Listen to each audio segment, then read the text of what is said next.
Ada beberapa hal yang ingin kami sampaikan sebagai sebuah pernyataan sikap dari kami para komposer, maupun juga kami ingin memberitahu sedikit kesimpulan ya, karena kalau misalnya nanti terlalu banyak mungkin terlalu panjang hasil pertemuan kami dengan Pak Menteri tadi. Untuk memulai saya bisa minta Badai untuk membacakan terlebih dahulu, barangkali sebagian-sebagian ya, nanti bisa berdua dengan Piu. Silakan Badai. Selamat sore teman-teman media semua. Saya akan membacakan tanggapan dari komposer, namanya adalah Komposer Bersatu. Hari ini pada hari Selasa pada tanggal 18 April 2023. Berkaitan dengan masa depan, kesejahteraan serta keadilan bagi para pencipta lagu, maka kami para pencipta lagu atau komposer Indonesia dengan ini menyampaikan pernyataan sikap kami atas beberapa isu krusial sebagai berikut. Yang pertama, dapatkah pencipta lagu tidak memberikan izin kepada pihak lain untuk menggunakan lagu ciptaannya? Kesimpulan kami, bisa. Pencipta lagu dapat tidak memberikan izin pihak lain untuk menggunakan lagu ciptaannya.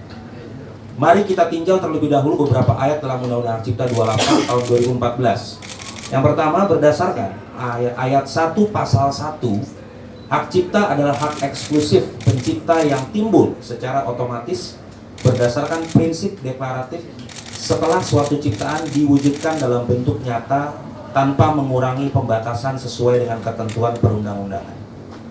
Yang kedua, hak cipta ini melekat selama seumur hidup hingga pencipta 70 tahun setelah penciptanya meninggal.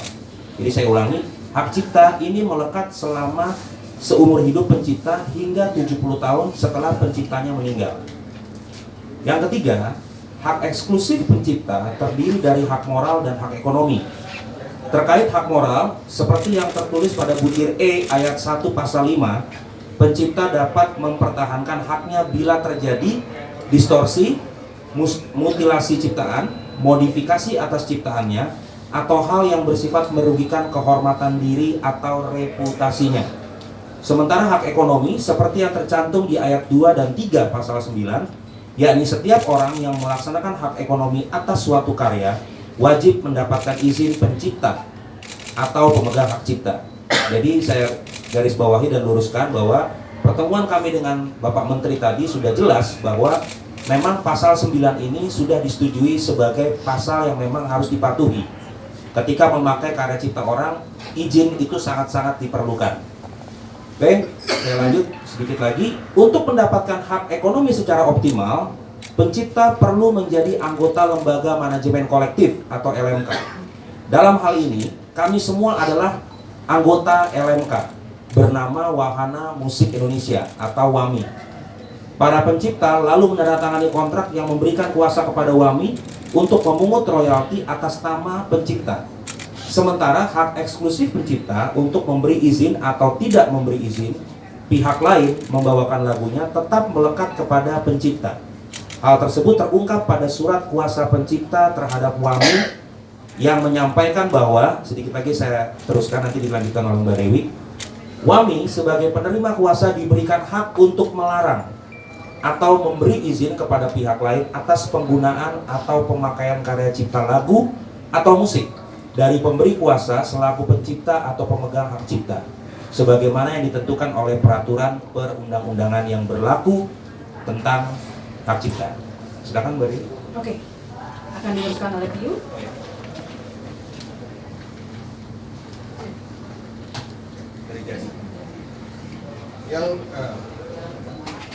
Yang kedua, dalam perkembangan yang terjadi belakangan, beberapa pihak lantas menyatakan bahwa hak pencipta untuk tidak memberikan izin penggunaan karyanya tidaklah berlaku selama pengguna sudah melakukan perjanjian dan pembayaran royalti kepada LMK seperti yang tercantum pada ayat 5 pasal 23, yakni setiap orang dapat melakukan penggunaan secara komersial ciptaan dalam suatu pertunjukan tanpa meminta izin terlebih dahulu kepada pencipta dengan membayar imbalan kepada pencipta melalui lembaga manajemen kolektif. Opini itu juga diperkuat dengan merujuk ke ayat 4 pasal 87 bahwa pemanfaatan ciptaan secara komersial oleh pengguna tidaklah dianggap sebagai pelanggaran sepanjang pengguna telah melakukan dan memenuhi kewajiban sesuai perjanjian dengan lembaga manajemen kolektif. Berikut adalah tanggapan kami. Untuk menjawab argumentasi terkait pasal 23 dan 87 tersebut di atas, beberapa dari pencipta lagu yang memiliki kasus relevan mencoba melakukan pembuktian. Mereka telah mendatangi dan bertanya kepada LMK dan LMKN tentang pembayaran royalti atas beberapa konser atau pertunjukan musik terkait lagu mereka. Sampai hari ini, para pencipta lagu tersebut tidak mendapatkan jawaban pasti maupun laporan penerimaan dari daftar acara yang dipertanyakan. Sehingga dapat disimpulkan bahwa LMKN dan pihak penyelenggara atau IO tidak melaksanakan kewajiban mereka seperti yang diperintahkan oleh undang-undang, dan sudah jelas terjadi pelanggaran terhadap undang-undang hak cipta. Dalam kasus di mana telah terbukti adanya pelanggaran, maka kami semua berpendapat bahwa pencipta lagu mempunyai hak untuk tidak memberikan izin penggunaan lagu kepada penyanyi atau grup terkait. Sebagai konsekuensinya, pencipta lagu pun tidak mendapatkan hak ekonomi sebagaimana yang dimaksud dalam pasal 9. Dan yang ketiga, ada beberapa pihak yang menyuarakan kekhawatiran mengenai sistem pemungutan royalti yang bersifat kolektif akan kolaps apabila pencipta lagu diperbolehkan tidak memberikan izin kepada pihak lain untuk membawakan lagunya. Dan berikut tanggapan kami. Pada dasarnya pencipta lagu yang berkarya dan kemudian mendaftarkan diri ke LMK adalah untuk mendapatkan hak ekonomi yang maksimal atas karyanya. Para pencipta lagu tidak mungkin membatasi khalayak umum seperti musisi kafe, pengamen, dan sebagainya untuk tidak membawakan karya ciptanya. Jadi jelas ya, kita tidak membatasi khalayak umum, musisi kafe, pengamen untuk melarang untuk memakai karya ciptanya.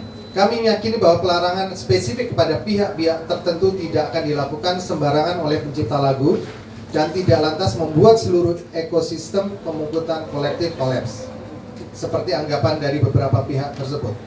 Lalu yang keempat, dalam pasal 87 Undang-Undang Hak Cipta dinyatakan bahwa lembaga manajemen kolektif menarik imbalan yang wajar dari pengguna atas pemanfaatan hak cipta dan hak terkait dalam bentuk layanan publik bersifat komersial. Sudah menjadi pengetahuan umum antara komposer dan LMK bahwa pendapatan royalti dari performing rights tidaklah besar. Pada laporan per kuartal atau 4 bulanan yang diterima komposer, angka itu berkisar antara puluhan ribu hingga ratusan ribu saja. Bahkan untuk komposer yang terkenal dengan ratusan lagu sekalipun, nilainya kurang lebih seperti itu. Kami mempertanyakan apakah besaran itu wajar? Apakah ini mengindikasikan persentase untuk royalti yang terlampau kecil atau tidak disiplinnya penyelenggara acara melaporkan kepada LMK sehingga hanya sedikit yang membayar, atau faktor inefisiensi serta transparansi dari sistem pemungutan dari LMKN, atau mungkin ketiganya. Untuk itu kami meminta kepada pemerintah atau LMKN untuk membuat SOP atau juklak dan juknis dari pelaksanaan pasal 23 Undang-Undang Hak Cipta sehingga mekanisme membayar royalti performing rights terlaksana dengan lebih efisien dan merata. Kami juga mengimbau agar pihak manajemen penyanyi pengisi acara dapat mengingatkan pihak pengundang acara untuk membayar hak dari pencipta lagu-lagu yang mereka bawakan. Dengan demikian, kami berharap pembayaran royalti performing rights dapat ditegakkan dan menjadi praktik umum pada setiap acara. Demikian pernyataan sikap serta kajian kami. Semoga dapat membawa kemaslahatan dan keadilan yang lebih baik bagi para komposer dan ekosistem yang lebih sehat bagi industri musik Indonesia. Jakarta, 18 April 2023. Ini beberapa nama yang sama-sama ikut menyatakan sikap yang tadi sudah dibacakan. Ada Ahmad Dhani, beliau ada di sini. Ada Piu, Rika Roslan, ada Badai, ada Denny Casmala, ada saya Di Lestari, ada Ade Govinda, ada Posan Tobing, dan juga ada Pika Iskandar dan Sandi Kanester yang keduanya tidak hadir tapi juga menyatakan sikap yang kurang lebih serupa. Demikian yang bisa kami sampaikan. Ada Anji, ya ampun Anji, maaf. Dan tadi juga ada Once, ada Marcel, tapi mereka tadi masih ada tertahan di atas sepertinya. Cuma tadi kami bersama-sama berbincang dan berdiskusi dengan Bapak Menteri dan jajarannya, juga ada Ibu Dirjen Haki yang juga hadir. Baik, kalau misalnya ada pertanyaan barangkali dari rekan-rekan pers, Langsung ada kami, ya, mikrofonnya mana? Jadi